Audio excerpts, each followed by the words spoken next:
शारा लियाकत पूरी फ्रेस्को तक बल्दिया उज़्मा कराची तामीर कर रही है और आपको काम होता हुआ अल्हम्दुलिल्लाह नज़र आ रहा है। एम ए जिना रोड का आप रुख करें, बुरा हाल था, यहाँ तक कि केएमसी की बिल्डिंग के बाहर पैचवर्क की ज़रूरत थी। इस वक्त एज वी स्पीक काम हो रहा है। खालिद हॉल हो, बोल्टन मार्केट का एरिया हो, केएमसी के सामने का एरिया हो, वहाँ पर आपको काम होता हुआ नज़र आ रहा है। जब लोग मोहसिन भोपाली अंडरपास से गुजरते थे और वो सड़क उधड़ी हुई थी, टूटी हुई थी, बुरा हाल था, तो लोग उसकी सोशल मीडिया पर वीडियोस भी बनाते थे, कुछ मीडिया पर भी चलाते थे और कहते थे कि ये देखिए ये है कराची का हाल। आज आप चाहे लियाकताबाद अंडरपास हो, चाहे मोहसिन भोपाली अंडरपास हो, आप उसके ऊपर काम होता हुआ देख रहे हैं। उसकी ड्रेन को ठीक किया, उसके जॉइंट्स रिप्लेस किए और अब इस वक्त वहाँ पे कारपेटिंग का, रिहैबिलिटेशन का काम तकरीबन 90% कंप्लीट हो चुका है। पिछले दिनों हमने लियाकताबाद अंडरपास पे टाइल्स भी लगाए थे, जिसको कुछ लोगों ने सियासी नारों की नज़र कर दिया, कुछ लोगों ने पान की पीक की नज़र कर दिया, लेकिन चले बल्दिया उज़्मा ने काम किया। डिस्ट्रिक्ट वेस्ट का रुख करें, शारा औरंगी बल्दिया उज़्मा कराची बना रही है। ये मैं आपको वो काम बता रहा हूँ जो कि केएमसी खुद करा रही है इस वक्त और आपको होता हुआ नजर आ रहा है। यूनुसाबाद फ्लाईओवर, यूनुसाबाद फ्लाईओवर और कद्दाफी टाउन का ब्रिज, इस वक्त उसकी रिहैबिलिटेशन के ऊपर काम हो रहा है। कराची के उजड़े हुए पेडेस्ट्रियन ब्रिजेस जो कि हमारे वो जो पाउडरी लोग होते हैं वो कभी सरिया काट के ले जाते हैं, ग्रिलें काट के ले जाते हैं, वो ख़त्म हो गया था। उन पेडेस्ट्रियन ब्रिजेस को रिहैबिलिटेट करने का जामे मंसूबा बनाया और हमने उन पेडेस्ट्रियन ब्रिजेस को ठीक करना शुरू किया। कराची में तकरीबन कोई 110 पेडेस्ट्रियन ब्रिजेस हैं। पहले किसी के पास डेटा नहीं होता था ये, आज अल्हम्दुलिल्लाह डेटा है, काम हो रहा है। और जो उजड़े हुए पेडेस्ट्रियन ब्रिज थे उनको हम ठीक कर रहे हैं। कुछ ऐसे ब्रिजेस भी थे जिसमें स्ट्रक्चर बन गया था लेकिन सीढ़ियाँ ही नहीं थी। आज माशाल्लाह आपको सीढ़ियाँ लगते हुए उसका काम मुकम्मल होते हुए नज़र आ रहा है। ये सारा काम तभी सस्टेनेबल अंदाज से हो सकता है और तफसीलात और हैं कामों की, तफसीलात और हैं कि कहाँ पे लाइटों के ऊपर काम हो रहा है। एक और मैं बड़ी चीज़ बताना भूल गया आपको, आप समंदर का रुख करते हैं, समंदर की सड़क का क्या हाल था, आज आप समंदर का रुख करें, आपका दिल खुश होता है कि कैसे उस सड़क की असरनो तामीर की गई।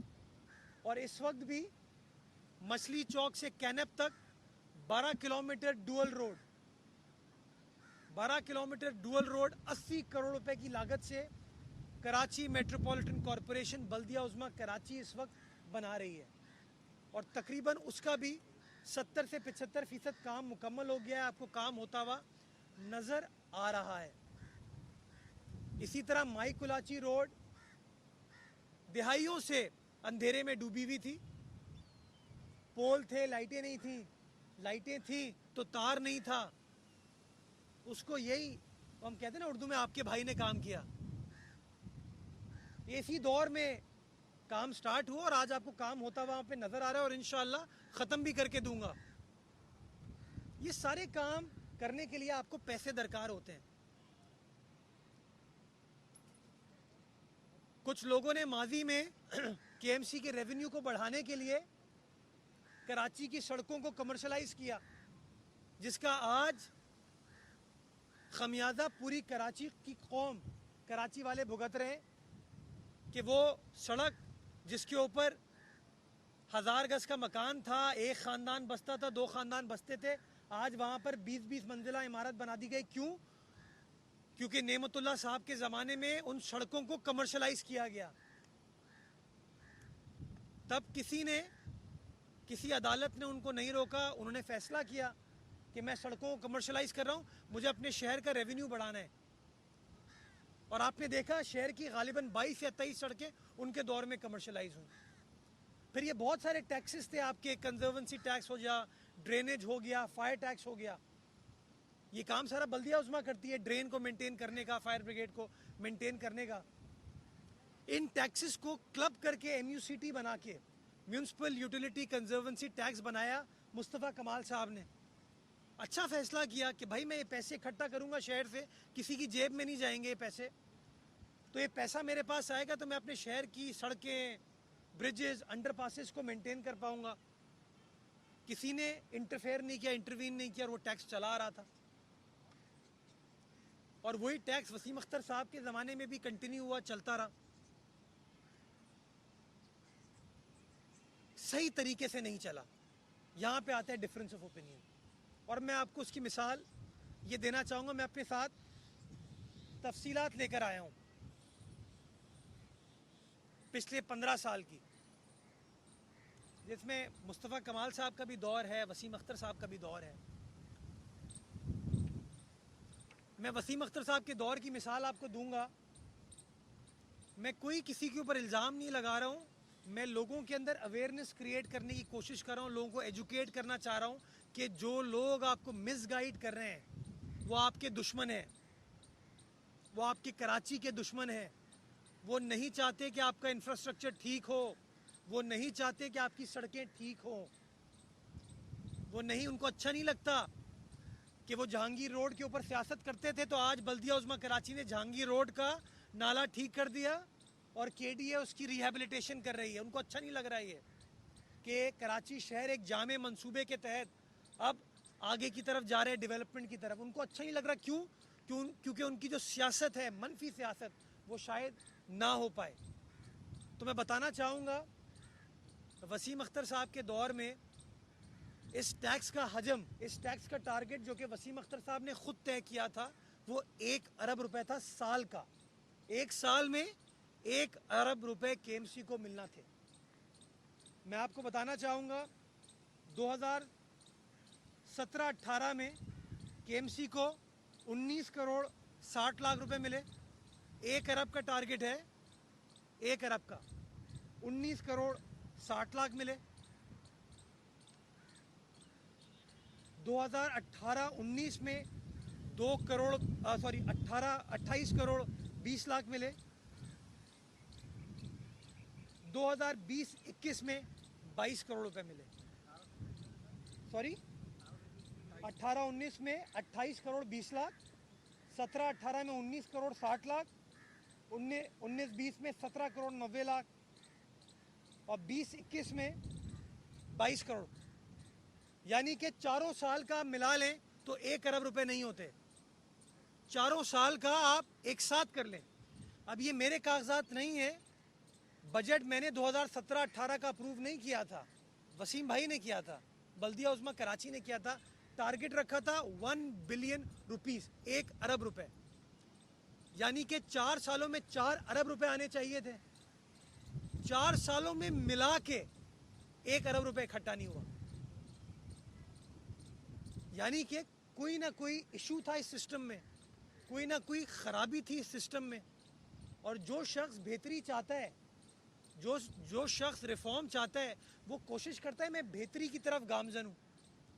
तो मैंने फैसला ये किया कि मैं निज़ाम को बेहतर कैसे कर सकता हूँ।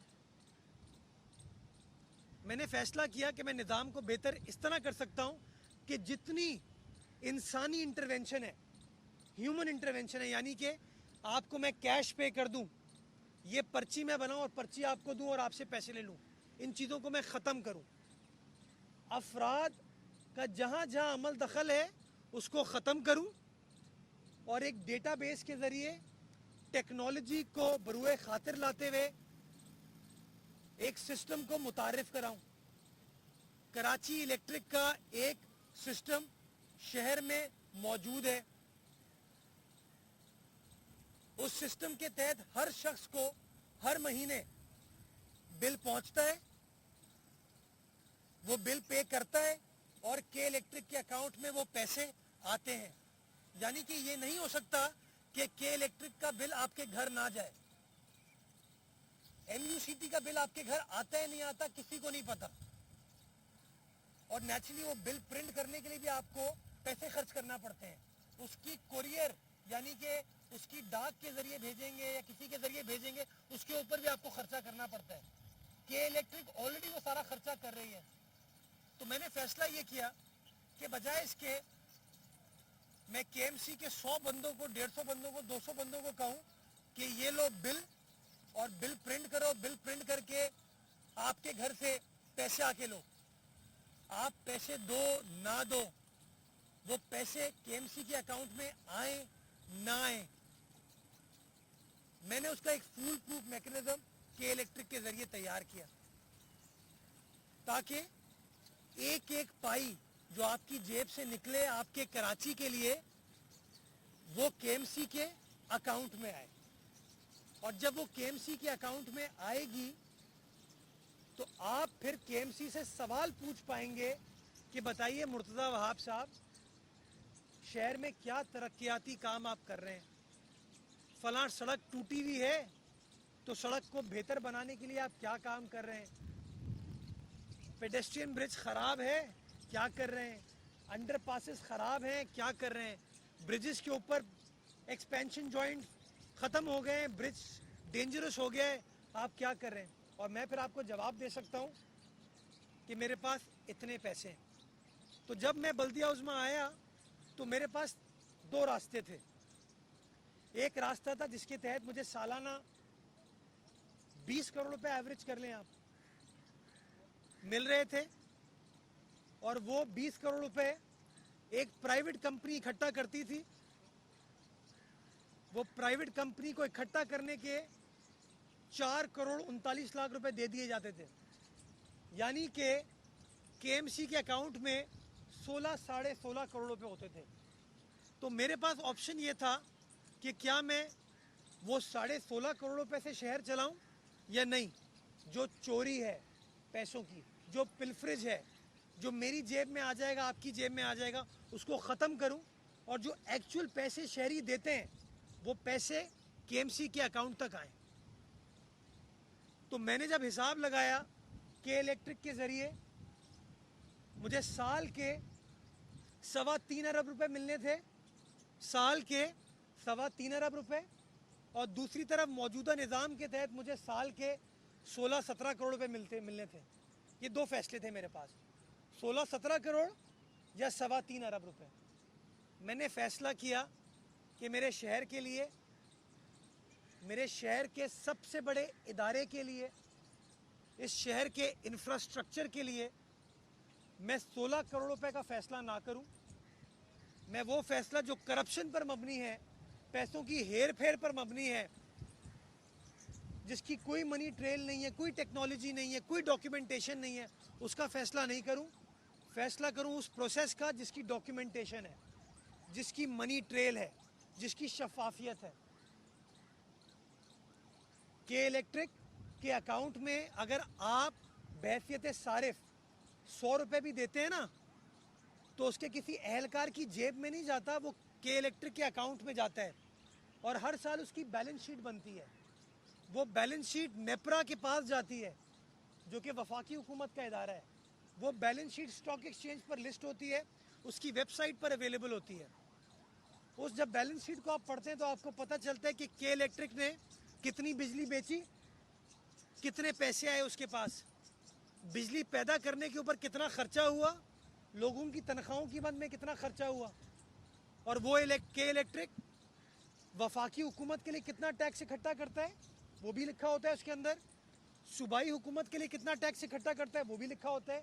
और PTV के लिए लाइसेंस फ़ी की मद में जो 35 रुपए हमसे लेते हैं वो भी उसमें लिखा होता है। यानी कि इससे ज़्यादा ट्रांसपेरेंट तरीका नहीं हो सकता एक आम आदमी को जानने के लिए कि पैसे कहाँ जा रहे हैं, किसी की जेब में जा रहे हैं या इदारे के पास आ रहे हैं, और अगर इदारे के पास जा रहे हैं तो इदारा उस पैसे का क्या कर रहा है। तो इस मामले को मैं हुकूमत तक लेके गया, सिंध हुकूमत तक। और मैंने कहा हर चीज़ कानून के मुताबिक हमें करनी है। कानून ये कहता है कि बल्दिया उज़्मा कराची ये टैक्स खुद इकट्ठा कर सकती है या किसी और के ज़रिए भी इकट्ठा कर सकती है। जिस तरह वसीम अख्तर साहब के दौर में कोई प्राइवेट कंपनी इकट्ठा कर रही थी। हमने नए रूल्स बनवाए इसके और रूल्स काबीना से अप्रूव कराए और रूल्स में हमने कहा कि हम यूटिलिटी कंपनीज के ज़रिए इस टैक्स को इकट्ठा कर सकते हैं। उसके बाद बल्दिया उज़्मा कराची ने अपनी रेजोल्यूशन पास की और टैक्स का रेट कम किया। वसीम अख्तर साहब के ज़माने में, मुस्तफ़ा कमाल साहब के ज़माने में ये टैक्स 200 रुपये पे स्टार्ट होता था और 5,000 रुपये तक जाता था। यानी कि 200 रुपये से 5,000 रुपये वो कराची वालों से लेते थे और अकाउंट में 20 करोड़ रुपए आते थे। मैंने इस टैक्स को कम किया, मिनिमम कर दिया 50 रुपये और ज़्यादा से ज़्यादा कर दिया 200 रुपये। यानी कि 50 रुपये से लेके 200 रुपये का टैक्स स्लैब बनाया और टारगेट ये बनाया कि मैं 3.25 अरब रुपए साल में इकट्ठा करूंगा। यानी कि मैंने शहरियों को रिलीफ दी। वो 5,000 रुपये का अमाउंट कम करके मैं 50 रुपये पर लेकर आ गया। क्यों? क्योंकि मैं शहरियों को ये बताना चाहता हूँ कि मैं आपको तकलीफ़ में नहीं डालना चाहता। मैं चाहता हूँ कि मैं आपकी मदद से, आपके ताउन से, आपके शहर के, मेरे शहर के, हमारे शहर के इंफ्रास्ट्रक्चर को ठीक करूँ। तमाम कानूनी तकाज़ों को पूरा करने के बाद ये प्रोसेस स्टार्ट हुआ और अब मैं आपको एक और ब्रेकिंग न्यूज़ देता हूँ कि ये निज़ाम जो मैंने के इलेक्ट्रिक के ज़रिए मुतारिफ़ कराया कानून के मुताबिक, ये 10 दिन चला, सिर्फ 10 दिन। 10 दिनों में 6 लाख लोगों ने ये बिल पे किया है। ये मैंने कल के इलेक्ट्रिक के साथ बात की तफसीलात जानने के लिए। 10 दिनों में 6 लाख सारिफीन ने ये MUCT का बिल के इलेक्ट्रिक को जमा कराया है, जिससे 5 करोड़ रुपए 10 दिन में इकट्ठा हुए। ये है नेक नियति का नतीजा। मैं फिर बताता हूँ आपको, ये है नेक नियति का नतीजा। जब नियत साफ, मंजिल आसान।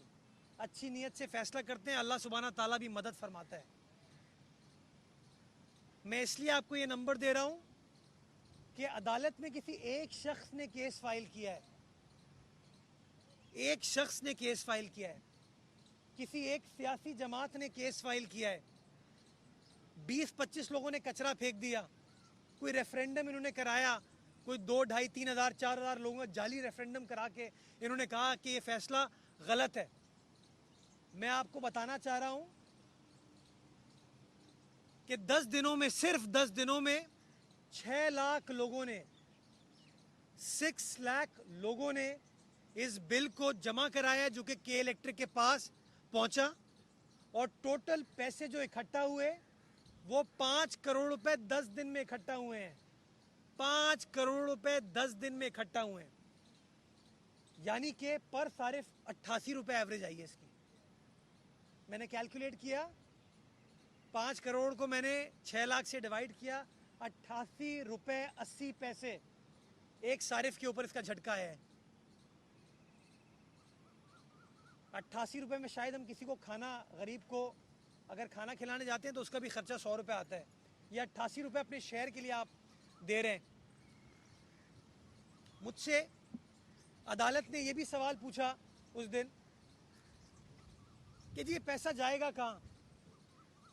तो मैंने बताया पैसा इंफ्रास्ट्रक्चर की बेहतरी के लिए जाता है। ये पार्क्स वगैरह अगर हमारे हैं, इसको हम आबाद करना चाहते हैं, सड़कों को, ड्रेन को, सारी चीज़ें, फायर ब्रिगेड वगैरह, उसके ऊपर जाएगा।